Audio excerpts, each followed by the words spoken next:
Το έβρικα για το 2024 για μένα ήταν ένα μυθιστόρημα, γραμμένο από τον David Mickey, η γάτα του Δαλάι Λάμα, όπου μπαίνεις μέσα σε μια ατμόσφαιρα που έχει χιούμορ, που έχει δημιουργικότητα, που είναι μέσα από τα μάτια της γάτας του Δαλάι Λάμα, άρα πνευματικό, γεμάτο αγάπη, γεμάτο χαρά.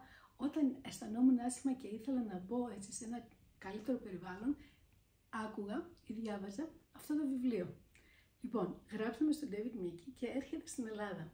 Σας προσκαλούμε να έρθετε σε μια παρουσίαση του επόμενου βιβλίου του στην Αθήνα, αρχές Απριλίου, και μετά πάμε για μια εβδομάδα στη Μάνη, στο Zen Rocks, για μια εβδομάδα δημιουργικής γραφής, με γιόγκα, με περίπατο στη φύση, με καλή παρέα, με καλό φαγητό, όπου θα μας δοθεί η ευκαιρία να αισθανθούμε από μέσα μας ποιο είναι το περιβάλλον που θέλουμε να δημιουργήσουμε στη δικιά μας ζωή. Γιατί μπορούμε, γιατί όπως λέει και ο David Mickey, το περιβάλλον που είναι το περιβάλλον των σκέψεών μας, το περιβάλλον του νου μας, της καρδιάς μας, είναι αυτό που εμείς καλλιεργούμε με έναν τρόπο ώστε να είναι όμορφο, θετικό και να δίνει ό,τι καλύτερο στη ζωή, αυτό το θετικό συναίσθημα.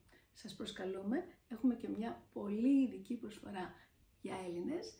Ελάτε να περάσουμε μαζί αυτή την αξέχαστη και πραγματικά θετική εβδομάδα.